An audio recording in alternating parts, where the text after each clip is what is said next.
आज का हम लोग का पहला प्रश्न है, ए, बी और सी अकेले अकेले एक काम को 9, 12, 18 दिनों में पूरा कर सकते हैं। उन सभी ने साथ मिलकर काम शुरू किया, लेकिन ए ने 3 दिन के बाद काम छोड़ दिया।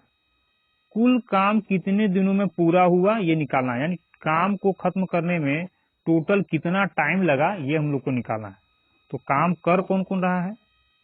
ए है, बी है, सी। कितने कितने दिनों में? समय, टाइमिंग।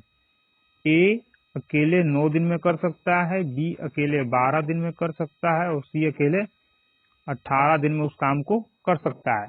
किस काम को? तो काम निकालेंगे यहाँ हम लोग। तो total work is equal to कितना? दिन का जो मान दिया गया है इसका एलसीएम निकालेंगे और जो एलसीएम आएगा वही हम लोग का टोटल काम होगा।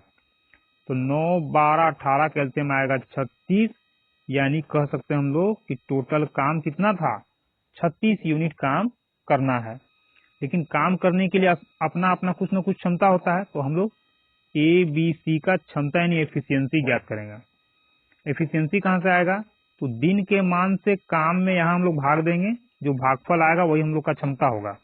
तो 9 से 36 को भाग देंगे 4 बार में, 12 से 36 3 बार में, 18 से 36 2 बार में। ये हो गया हम लोग का ए, बी, सी तीनों का अलग अलग क्षमता। यानी ए 1 दिन में 4 यूनिट काम कर सकता है, बी 1 दिन में 3 यूनिट और सी 1 दिन में 2 यूनिट काम कर सकता है। कहा जा रहा है कि उन सभी ने साथ मिलकर काम शुरू किया। ए, बी, सी तीनों ने साथ मिलकर काम शुरू किया, लेकिन ए ने 3 दिन बाद काम छोड़ दिया। ए ने 3 दिन के बाद काम छोड़ा है और काम स्टार्ट किया था तीनों मिलकर, यानी कह सकते हैं हम लोग कि कम से कम 3 दिन तक तो ए, बी, सी तीनों मिलकर काम किया होगा। तो हम लोग को ये निकालना होगा कि तीनों ने मिलकर 3 दिन में कितना काम किया। तो ए, बी, सी का एक दिन का काम कितना होगा? तो 4, 3, 7, 2, 9। ए, बी, सी तीनों मिलकर एक दिन में 9 यूनिट काम कर सकता है। और काम कितना दिन किया? कम से कम 3 दिन, क्योंकि 3 दिन के बाद ए काम छोड़कर जा रहा है। तो 3 दिन तक तो साथ मिलकर काम किया। तो 3 दिन में ए, बी, सी तीनों मिलकर कितना काम किया? 9 किया 27 यूनिट। 36 यूनिट में 27 यूनिट काम हो चुका है, तो काम बचा कितना? तो 36 में से 27 को घटा देंगे 9। ये हम लोग का शेष काम बचा हुआ है, जिसको अभी करना बाकी है। अभी तक हम लोग का समय कितना लग गया है? 3 दिन समय हम लोग का लग चुका है, यानी 3 दिन तक तो हम लोग का समय बीत गया। अब काम बचा हुआ है 9 यूनिट, और करना किसको है? कहा जा रहा है कि 3 दिन के बाद एक काम छोड़ देता है, यानी कि अब एक काम नहीं करेगा। तो बचा हुआ काम कौन करेगा? बचा हुआ काम बी और सी दोनों मिलकर करेगा। तो दोनों का मिला हुआ क्षमता कितना? 5, यानी 5 की क्षमता से बचा हुआ काम होगा। हम लोग जानते हैं कि समय बराबर होता है work by time, work by efficiency यानी क्षमता। तो काम हम लोग का 9 यूनिट बचा हुआ है, और करना किसको है? बी और सी को। बी और सी का क्षमता 5 है, तो 5 से भाग देंगे। तो टोटल टाइम कितना आ गया? 3 घंटा ये, और शेष काम में लगा समय ये। तो टोटल टाइम के लिए जोड़ देंगे 3 + 9/5। इसको हम लोग लिख सकते हैं 3.9/5।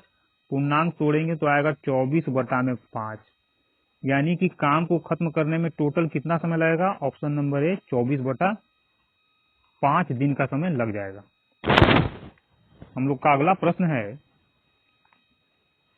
एक पुलिसकर्मी एक चोर एक ही दिशा में चलना आरंभ करते हैं, यानी एक ही दिशा में दोनों चलेगा, और क्रमशः 5 किलोमीटर प्रति घंटा और 5.5 किलोमीटर प्रति घंटा की चाल से यदि वे एक ही दिशा में चलते हैं, तो उन्हें एक दूसरे से इतना किलोमीटर दूर होने में कितना समय लगेगा? चोर और पुलिस दोनों सेम डायरेक्शन में चल रहा है, यानी चोर यदि इस डायरेक्शन में जा रहा है तो पुलिस भी इसी डायरेक्शन में जाएगा। कहा जा रहा है कि कितना समय में चोर और पुलिस दोनों के बीच का डिफरेंस 9.5 किलोमीटर हो। तो हम लोग को निकालना है समय। तो समय के लिए क्या चाहिए? समय बराबर होता है दूरी बटा में चाल। दूरी कितना होना चाहिए दोनों के बीच? 9.5 किलोमीटर। लिखेंगे 9.5 किलोमीटर। लेकिन चाल क्या? तो चोर और पुलिस दोनों एक ही डायरेक्शन में चल रहा है। जब दोनों एक ही दिशा में चलेगा तो चाल दोनों का क्या हो जाएगा? चाल घट करके आ जाएगा हम लोग का 5.5 और 5 का अंतर आएगा 0.5 किलोमीटर प्रति घंटा। यानी इस चाल से हम लोग यहाँ भाग देंगे 0.5। जब एक ही दिशा में चलेगा तो चाल हम लोग का घट जाता है। तो चोर और पुलिस के चाल का अंतर निकालेंगे तो एक्चुअल में चाल हम लोग का ये हो जाएगा 0.5 किलोमीटर प्रति घंटा। काट लेंगे, पॉइंट से पॉइंट गया 19 से 5 बार में 19 × 5 = 95। घंटा में था, किलोमीटर प्रति घंटा में चाल है तो समय हम लोग का घंटा में आएगा। यानी कि 9.5 किलोमीटर का चोर और पुलिस के बीच में दूरी होने के लिए कितना समय लगेगा? 19 घंटे का समय लग जाएगा। हम लोग का अगला प्रश्न है, दो संख्याओं का योग 58 है, उनमें से एक संख्या दूसरी से 18 अधिक है, बड़ी संख्या ज्ञात कीजिए। दो संख्या है, पहला संख्या दूसरा संख्या, दोनों का योग कहा जा रहा है कि 58 है। अब हम लोग को बड़ा और छोटा संख्या निकालना है। तो सबसे पहले देखेंगे कि दोनों में अंतर कितने का है। तो कहा जा रहा है एक संख्या दूसरे से 18 अधिक है। अंतर कितने का है? 18। तो जितने का अंतर है पहले टोटल में से उसको घटा लेंगे, 40 आ गया। अब इस 40 का आधा आधा हिस्सा हम लोग दोनों को दे देंगे। तो 40 का आधा कितना हो जाएगा? 20 आ जाएगा। यानी 20 इसको दिए, 20 इसको दिए।